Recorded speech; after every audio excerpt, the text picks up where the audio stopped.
The wedding photographer. Frames that destroyed my life. I used to think that being a wedding photographer was the perfect job. I got to witness people on their happiest day, capture moments they'd cherish forever, and make a decent living doing something I loved. That was before the Martinez wedding last June, before a series of innocent frames destroyed everything I'd built.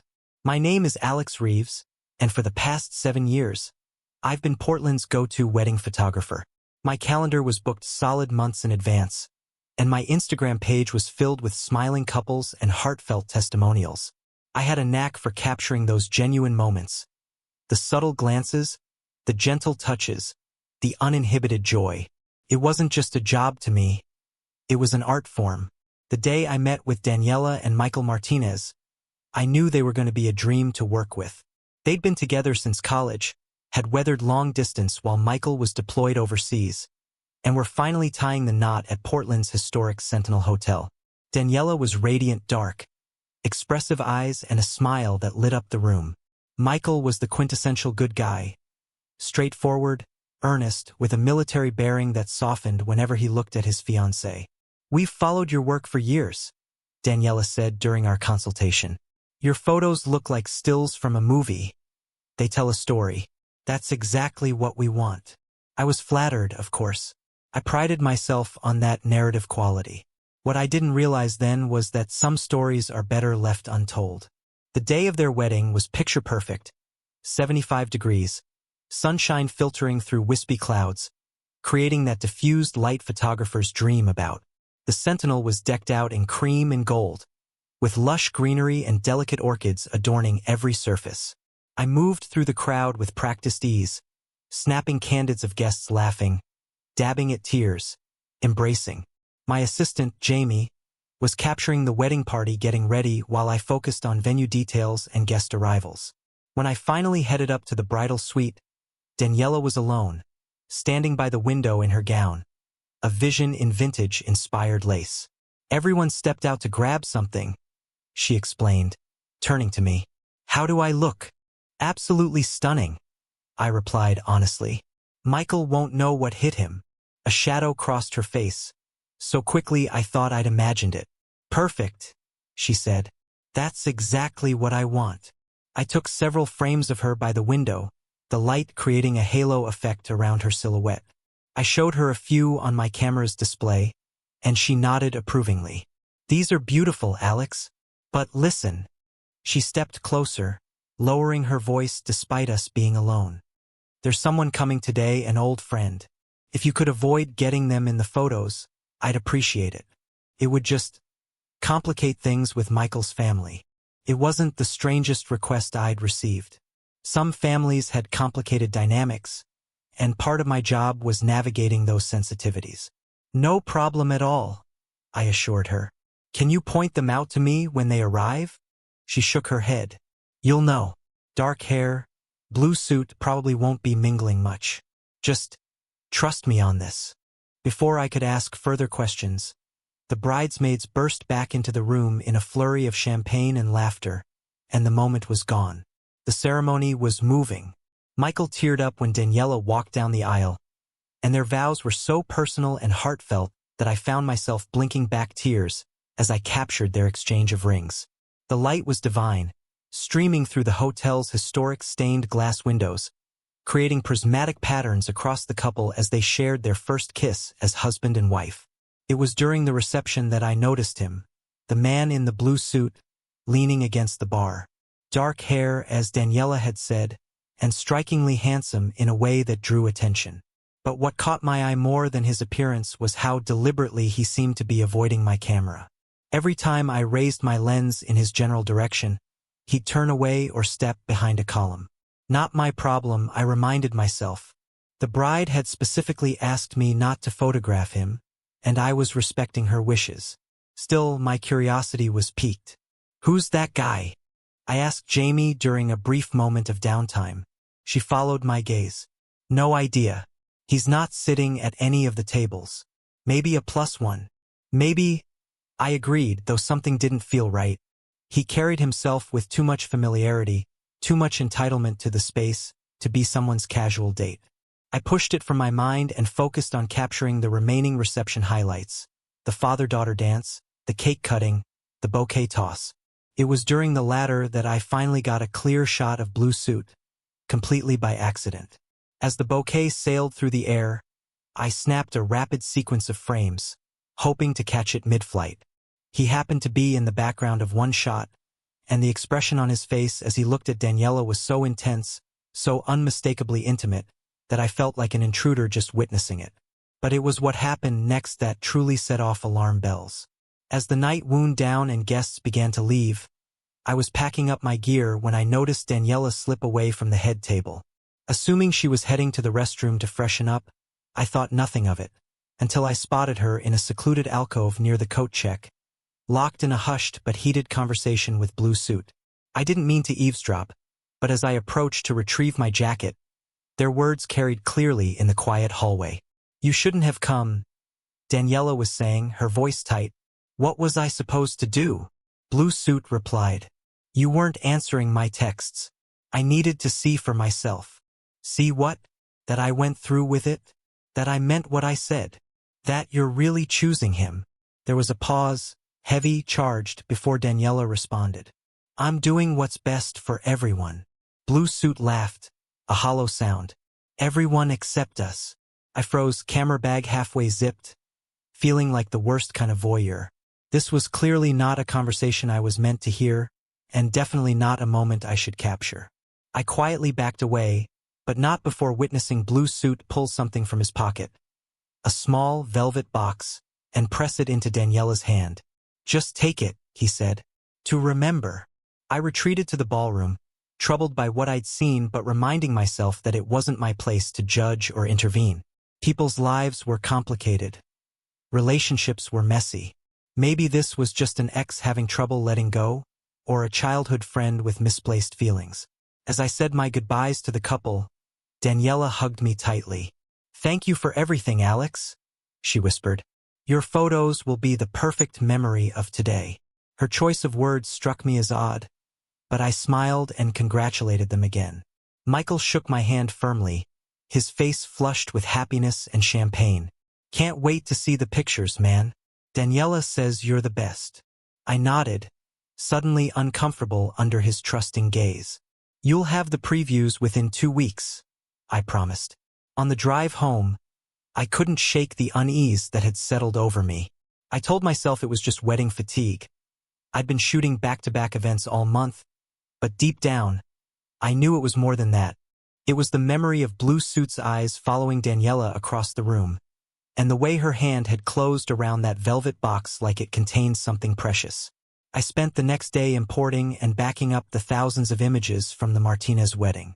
It was a routine task, one I could almost do in my sleep: copy files, organize by timeline, flag the obvious keepers, delete the obvious rejects. But as I scrolled through the frames, something strange caught my eye. Blue Suit appeared in more photos than I'd realized, always in the background, always watching Daniela with that same intensity I'd noticed in person. There was something almost predatory about his gaze, but also something deeply familiar. I enlarged one image where he was particularly visible and studied his features. That's when it hit me. He looked uncannily like Michael.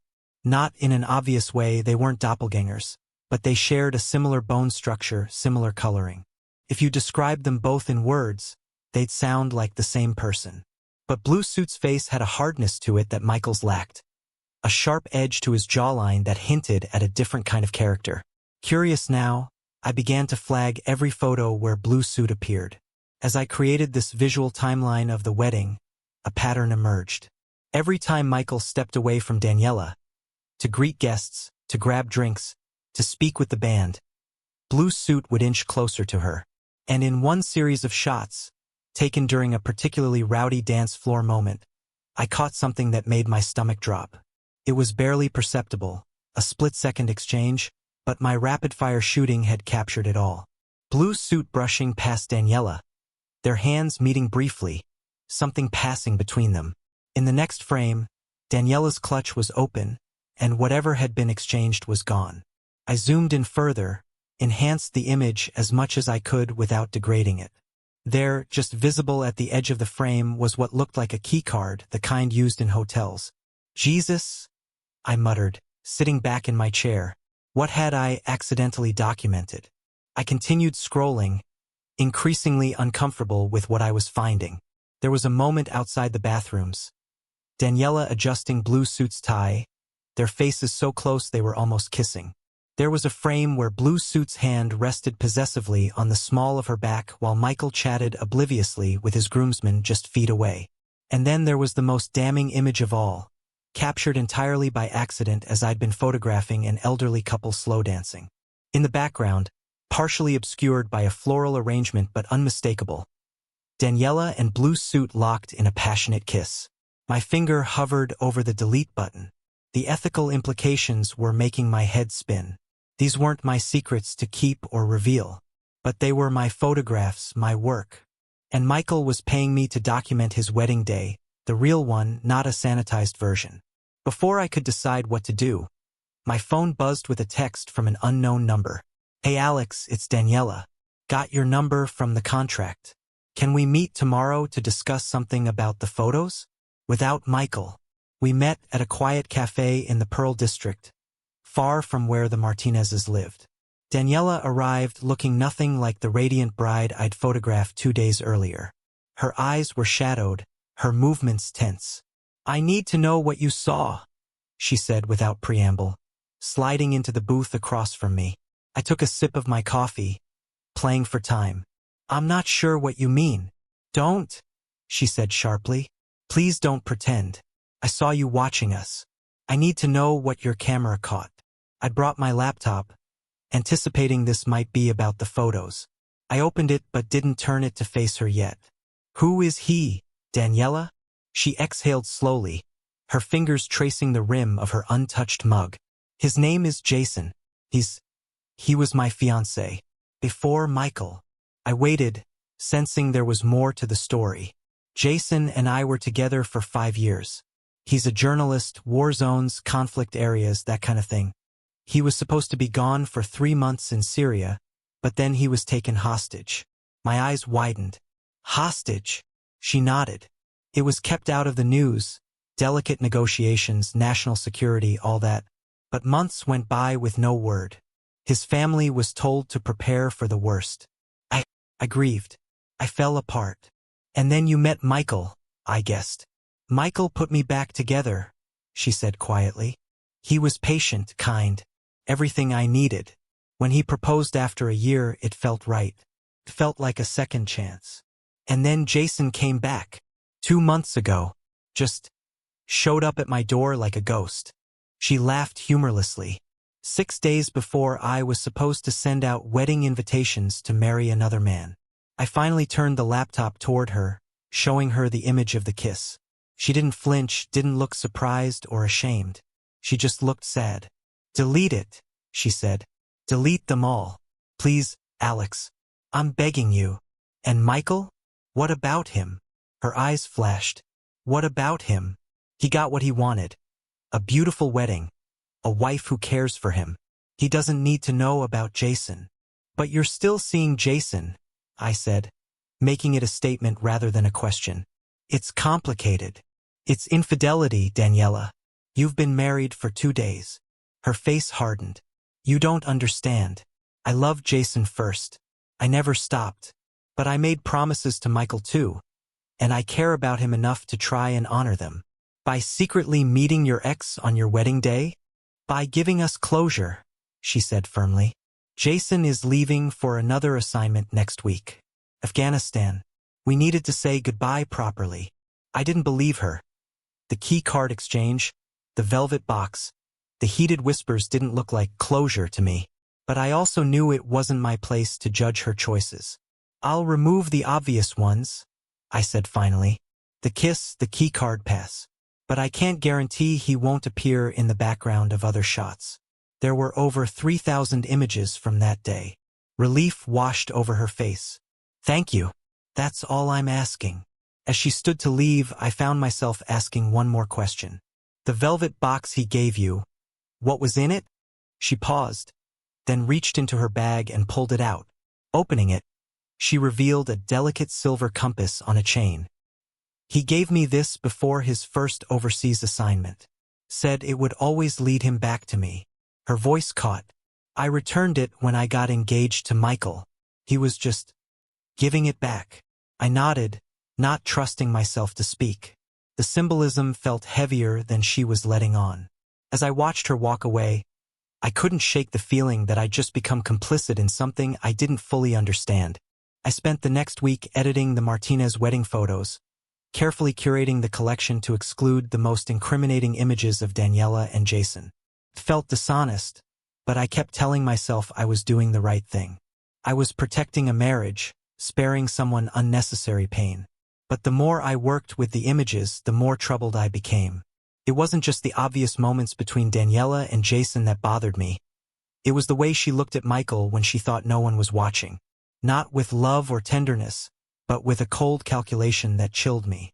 In contrast, the way Michael looked at her was so open, so trusting, that it made my chest ache. I found myself returning to an image taken during the reception toasts. Michael was mid-speech, his glass raised to Daniela, his face alight with joy. Daniela was smiling back, the perfect blushing bride. But Jason was visible in the background, and the look that passed between them in that split second told a story that contradicted everything happening in the foreground. It was like watching two parallel weddings, the public one, where Daniela and Michael celebrated their love, and the shadow version, where Daniela and Jason conducted their clandestine reunion. By the time I finished the editing process, I'd convinced myself that what I was doing was professionally appropriate. Photographers curate and edit all the time. We choose the most flattering angles, we remove exit signs and garbage cans from backgrounds, we create the idealized version of events that clients want to remember. But when I uploaded the final gallery and sent the link to both Daniela and Michael, I felt a weight settle in my stomach. It crossed a line and I knew it. 3 days later, Michael called me. Alex, the photos are incredible, man. You really captured the day perfectly. I murmured my thanks, guilt gnawing at me.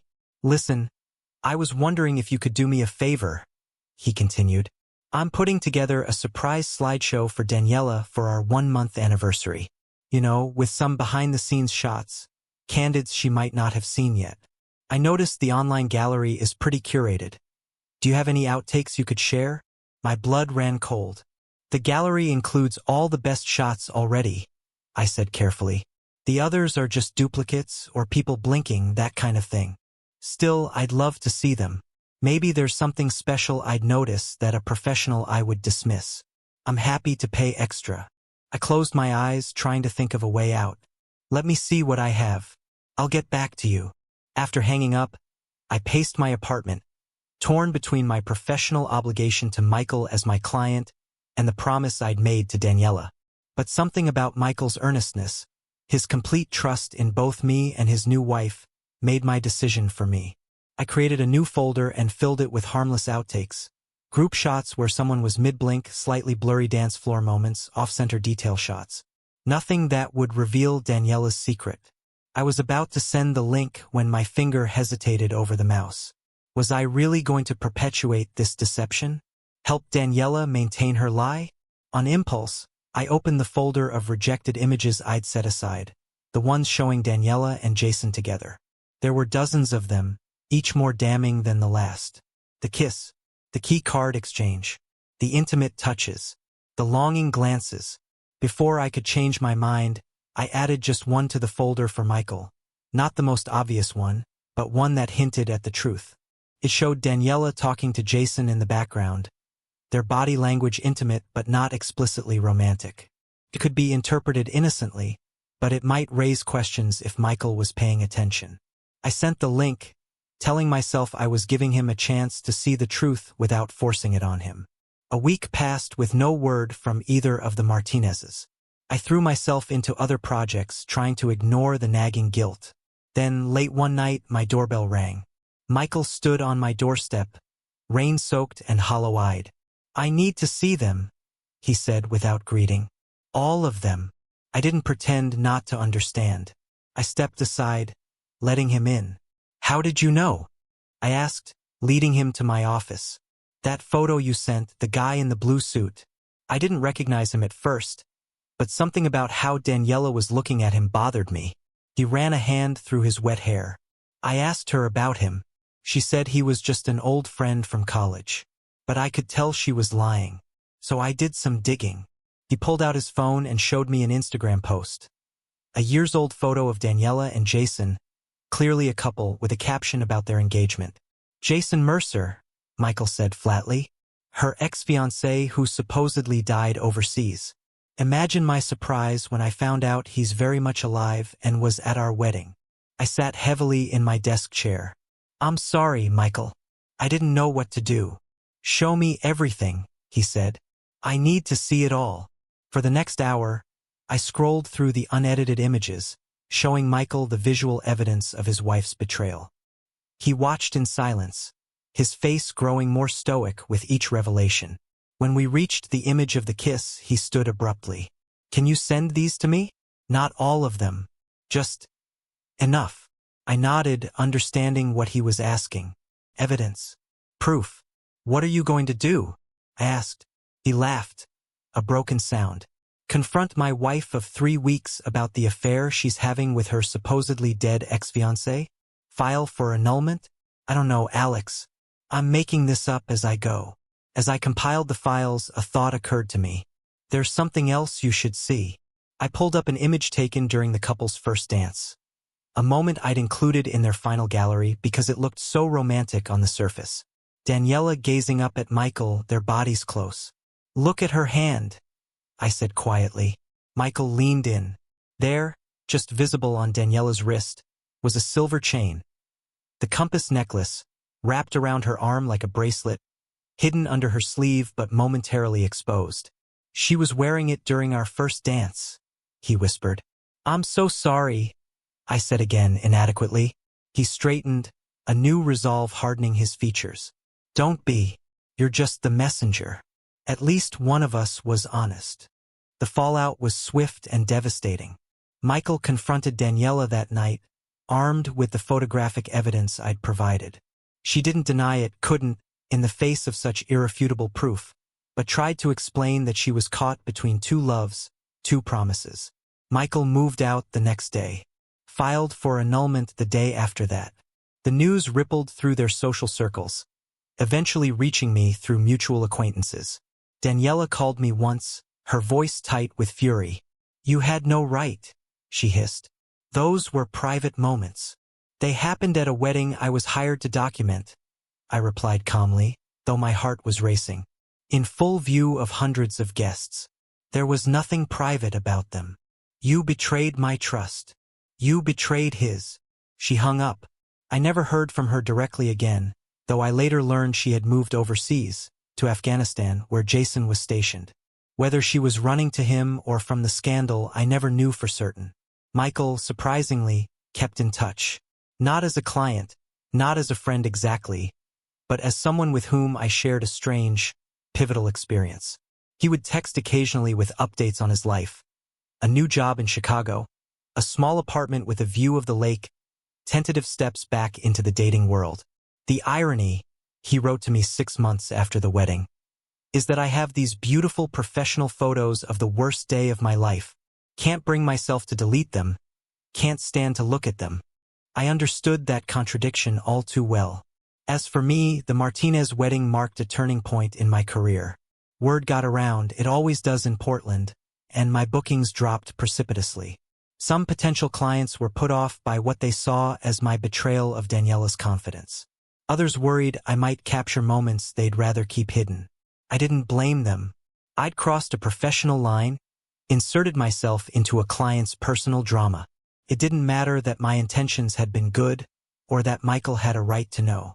In the eyes of the wedding industry, I was now a liability. I sold my high-end equipment, shut down my studio, and pivoted to commercial photography, product shots, corporate headshots, real estate listings. Sterile, safe work with no moral gray areas, no human dramas to navigate. Sometimes, late at night, I still scroll through the Martinez wedding album. Not the curated version I delivered, but the raw, unfiltered documentation of that day. I study the images like a detective revisiting an old case, searching for clues I might have missed, signs that might have been evident from the start. There's one photo I return to most often, taken during the ceremony itself. Michael and Daniela at the altar, exchanging vows. His face is open, earnest, full of hope. Hers is composed, beautiful, inscrutable.